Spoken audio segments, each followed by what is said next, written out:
Boa tarde a todos e dando prosseguimento aos trabalhos, iniciaremos o nosso terceiro painel do dia com o tema Pacote Anticrime, Acordos de Não Persecução e Não Continuidade Penal. Lembramos que as perguntas para esse e os demais painéis devem ser encaminhadas para o WhatsApp de número, nós vemos ali na tela, DDD 85 99635 2516. E convido para presidir a mesa o bacharel em Direito pela Universidade Federal do Ceará, especialista em Direito Processual Penal pela Escola Superior da Magistratura do Ceará, promotor de Justiça do Ministério Público do Estado do Ceará, de 2014 até os dias atuais. Atualmente é titular da 13ª Promotoria de Justiça de Juazeiro do Norte, atuação em Infância e Juventude e Educação, e secretário executivo das Promotorias de Justiça de Juazeiro do Norte, sendo também ex-promotor de Justiça do Ministério Público do Estado do Rio Grande do Norte, de 2004 a 2014. O excelentíssimo senhor Dr. Flávio Corte Pinheiro de Souza, por favor.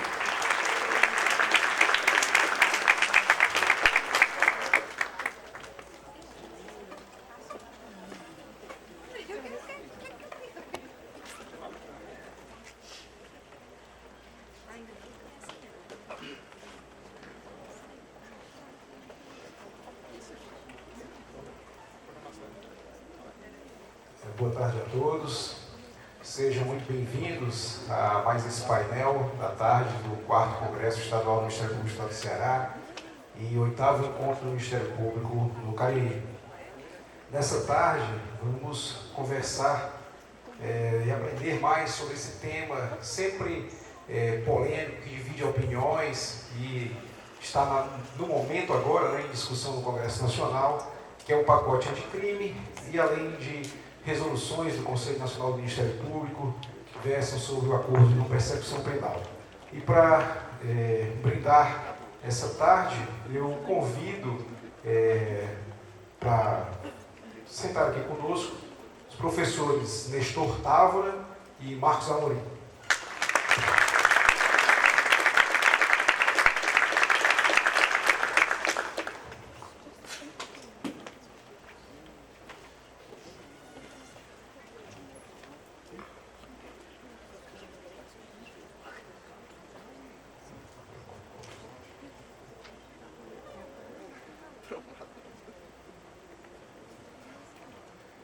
Professor Nestor Távora é advogado criminalista, ex-defensor público, mestre em Direito Público pela Universidade Federal da Bahia, especialista em Ciências Criminais pelas faculdades Jorge Amado, professor da Escola de Magistrados da Bahia, professor da Fundação Escola Superior do Ministério Público da Bahia, professor da Escola Superior de Advocacia Orlando Gomes, professor da Faculdade Baiana de Direito nos cursos de graduação e pós-graduação, coordenador da pós-graduação em Direito Penal e Processual Penal do IMADEC e do Instituto Goiano de Direito, IGD, membro do IBADPP, Instituto Baiano de Direito Processual Penal, autor de diversas obras jurídicas pela editora Iluspódio.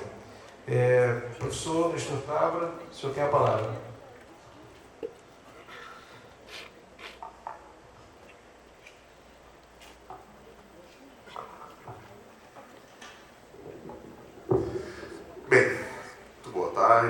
Agradecer imensamente a presença de todos nessa sexta-feira, agradecer ao Dr. Flávio, ao Dr. Marcos, os membros do Ministério Público presentes, aos nossos alunos, que são sempre a nossa fonte de inspiração para continuar labutando no direito processual penal e travar hoje uma discussão importantíssima, não só com aquilo que já aconteceu dentro do direito processual penal, de uma realidade atual bastante intensa, movimentada, inclusive nos tribunais superiores, e trazer para vocês algumas pílulas daquilo que a gente espera que aconteça depois que a pauta econômica do atual governo for um pouco esvaziada e a pauta da persecução penal voltar à cena midiática.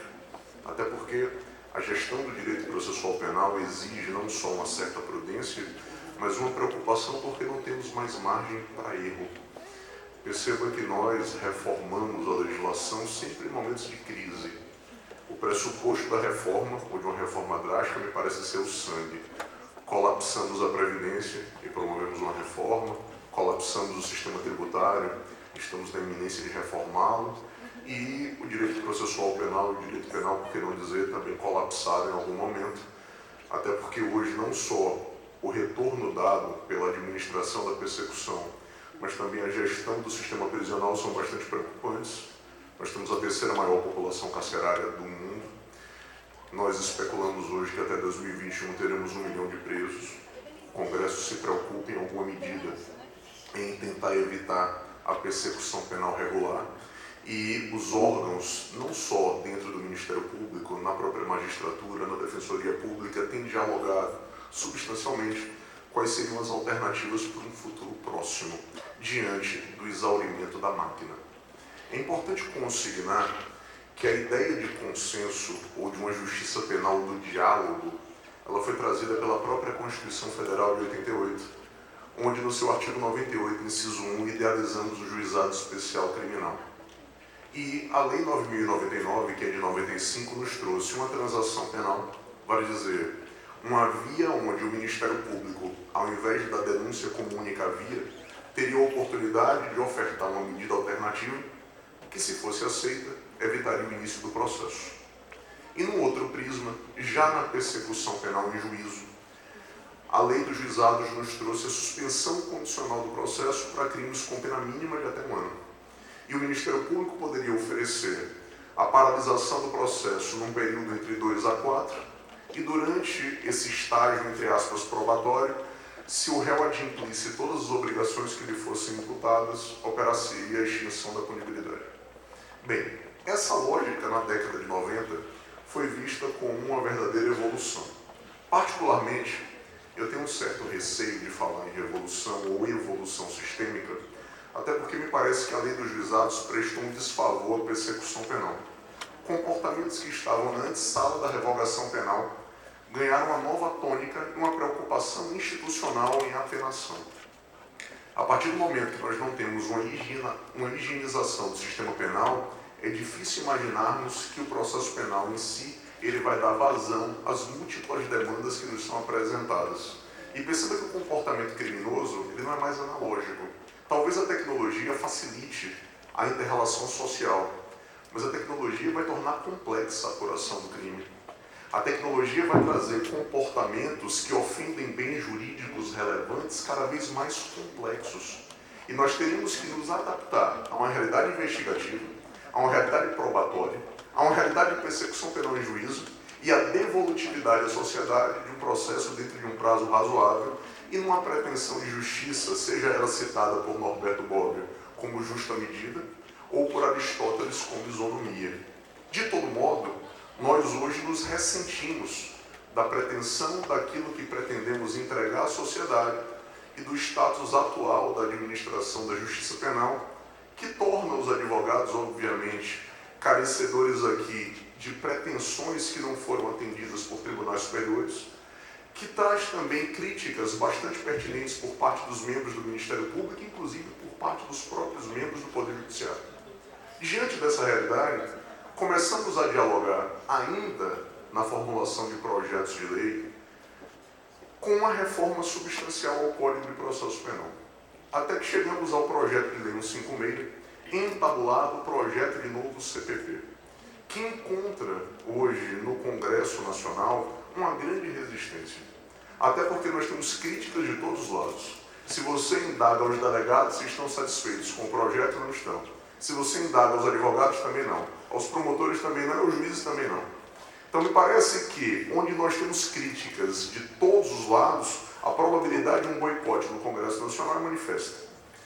Paralelamente, nós tivemos alguns recortes nesse projeto e em 2011 aprovamos a Lei 12.403, reformando o sistema prisional. Nós tínhamos uma grande preocupação com o aprisionamento, não por um critério meramente altruísta. Perceba que o Estado da Bahia, eu sou filho e neto de cearense, mas nasci em Salvador, e o Estado da Bahia é quem menos paga no Brasil por um preso. Pagamos aproximadamente 5 mil e poucos reais por um preso, se for menor infrator, 9 mil ao mês. Então é uma cifra milionária diante de um resultado após o aprisionamento cautelar ou definitivo, pífio, dentro de uma pretensão de contenção da macrocriminalidade ou da própria reincidência, que a depender do tipo penal passa de 80%. Então, o que se queria à época era a formalização de medidas alternativas ao cárcere. Então, introduzimos no Brasil as chamadas medidas cautelares não prisionais. Vale dizer, a prisão preventiva seria vista como última ratio e, sendo possível, preenchidos os requisitos legais, o juiz estaria autorizado a substituir o cárcere cautelar por medidas distintas da prisão. A expectativa aqui seria evitar as agruras do cárcere cautelar, que mais parece um regime integralmente fechado, e trazer uma pretensão de eficiência dentro do que se espera na dosagem, não só de um sentimento de injustiça que existia pela outrora conhecida liberdade provisória, que mais parecia uma liberdade incondicional, até para o juiz ou para o membro do Ministério Público conviverem com a antiga liberdade provisória, nós tínhamos um sistema verdadeiramente indigesto, porque a sensação de impunidade era manifesta. E no outro prisma, quando se decretava uma prisão cautelar, nós tínhamos uma situação de aprisionamento precário, antecipado, e que calhava uma resistência manifesta, até porque uma das principais críticas ao sistema de aprisionamento no Brasil é que não há prazo.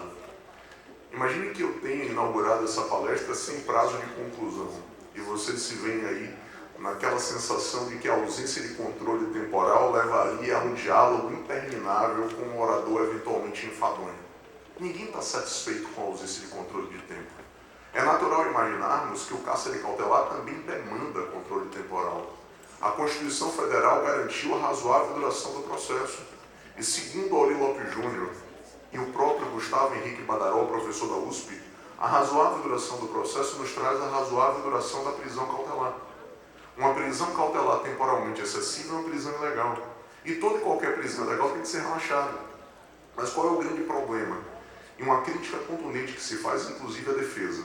Certamente você já ouviu que os habeas corpus no Brasil se multiplicam. Mas a partir do momento que eu não tenho critérios objetivos de definição de tempo, é natural que os habeas corpus vão se suceder. E, infelizmente, estamos reféns do casuísmo dentro do Poder Judiciário, o que é inimaginável. Nós temos situações absolutamente idênticas, com resultados jurídicos diametralmente opostos, a depender do dia da semana ou do ministro relator. Então, são situações inimagináveis que criam um caos jurisprudencial e que traz, obviamente, uma insatisfação de todos os lados. E percebam, é importante dentro desses diálogos imaginarmos que existem critérios que mensuram o comportamento humano que não são critérios essencialmente jurídicos. Essa lógica do direito de gabinete, de terno e gravata, de carpete, da arrogância jurídica, nem sempre molda o comportamento humano. É interessante que uma magistrada no estado de Goiás, agora, no ano de 2019, apresentou uma pesquisa interessantíssima dentro do mestrado. Ela conduziu 604 audiências de acordo, 604, em 2 microsalas dentro do próprio fórum. Numa delas serviam àqueles que estavam lá para dialogar e consensuar suco de uva, ao custo de R$ 1,79 por audiência. E na outra sala serviam água gelada. Depois de 64 acordos, divididos, obviamente, 50% para cada sala, na sala onde se serviu suco de uva, o índice de êxito do acordo foi de 74%. Naquela onde se serviu água, 49% de êxito. Essa pesquisa tupiniquim, feita aqui no ano 2019, no estado de Goiás, por uma magistrada, reflete claramente algumas pesquisas realizadas em universidades muito prestigiadas nos Estados Unidos, onde se concebia a seguinte análise: o êxito da concessão de livramento condicional dentro de situações jurídicas idênticas. Mas quem conduziu a pesquisa foram 2.134 casos, não eram pessoas da área jurídica. E as variáveis que foram mensuradas foram interessantíssimas.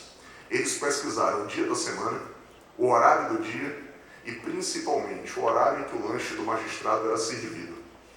E chegaram à conclusão de que se o requerimento de livramento fosse formulado na terça ou na quarta-feira, pela manhã, logo depois das 10 horas, que era o horário onde o lanche era servido, o índice de êxito da deliberação era de 84%. Se fosse numa sexta-feira à tarde, antes do lanche, o índice de êxito era inferior a 23%. Será que existe alguma regulação jurídica que justifique um comportamento decisório dessa natureza? Será que a empatia da escuta, a falta, obviamente, de zelo ou de um comportamento aberto para o diálogo verdadeiro pode trazer impactos jurídicos que ainda não foram mensurados? Pouco antes de iniciar a palestra, eu conversava com o professor Marcos, ele dizia, Nestor, e com relação agora aos nossos discursos, nossas palestras, qual seria a abordagem que a gente pretende aqui conduzir? Eu disse o seguinte, minha grande preocupação com a resolução do CNMP, que é a resolução 181, que trouxe hoje o consenso ao extremo pelo chamado acordo de não persecução penal, é que o Ministério Público estará autorizado em crimes com pena mínima de até 4 anos a ofertar a barganha numa mesa de audiência interna corporis. E diante dessa realidade, se todas as obrigações forem adimplidas por aquele que aquece ao acordo, a denúncia não será oferecida. Agora, como imaginarmos que todo esse procedimento será conduzido dentro do Ministério Público? Em que contexto? Ou com que abertura de diálogo? Ou com que variáveis mensuráveis, mas principalmente fiscalizáveis? Naturalmente, todo o respeito que o Ministério Público merece e que, obviamente, na minha ótica, é o melhor órgão para conduzir qualquer tipo de pretensão consensual. Não como se diz no Estado de São Paulo, onde os delegados de polícia conduzem composição civil dos danos em infração de menor potencial ofensivo. Mas se eu trago para o Ministério Público tamanha responsabilidade, é natural imaginarmos que o ambiente para o diálogo precisa estar aberto. Eu não quero acreditar que nós teremos acordo de não persecução penal em audiência de custódia, onde uma das abordagens seria a seguinte, ora, se você acorda, naturalmente a prisão preventiva não será decretada. Caso contrário, corre-se o risco da decretação da prisão preventiva na aferição agora imediata dos requisitos de admissibilidade dessa medida. Não me parece que esse é um ambiente saudável de acordo. Também não me parece que, dentro do acordo ministerial, já que a principal referência é a prestação pecuniária, a relação pecuniária do Código Penal é de 1 a 360 salários mínimos, em razão de um eventual tipo penal imputado àquele que foi investigado. Os limites do acordo não podem ultrapassar essa referência dosimétrica trazida pelo próprio Código Penal. E nós temos hoje acordos no Brasil celebrados, onde essa referência pecuniária transborda e muito os limites legais. Nós temos acordos de mais de 4 milhões de reais celebrados e devidamente ou supostamente homologados pelo Poder Judiciário. Não me parece razoável. Não me parece razoável que os limites da lei federal sejam transbordados diante de um acordo que tem como esteio resolução editada pelo CNMP. Por melhor que seja a intenção, quem nos protegerá dos homens bons? Então a realidade do consenso, me parece, é uma realidade atual. Eu sou entusiasta do consenso, não me interpretem de maneira inadequada. Me parece que o meu amigo Rogério Santos esteve aqui ontem à noite, uma pessoa que eu respeito muito, talvez hoje um dos principais defensores do consenso no processo penal, mas a lógica de colaboração não pode estar subsumida tão somente à premissa da confissão, como se reinaugurássemos no Brasil o período autoritário de que a confissão seria a rainha das provas e que a confissão é o pressuposto para abominarmos a presunção de não culpabilidade. Eu trago uma discussão aos membros do Ministério Público presentes. E se diante de uma confissão, que é o alicerce do acordo de não persecução penal, se conseguirmos produzir prova cabal em momento posterior da inocência, será que o acordo de não persecução penal vai colapsar? Será que conseguiremos evidenciar que aquela confissão, em algum momento em que pese pautada com assistência da defesa, mas não era o alicerce idôneo para justificar o acordo, e naturalmente o acordo foi pautado por um medo de persecução penal em juízo ou por decretação de prisão preventiva? São essas as condições do diálogo? É assim que nós iremos conduzir, dentro de um sistema que pretende ser acusatório, a lógica de consenso?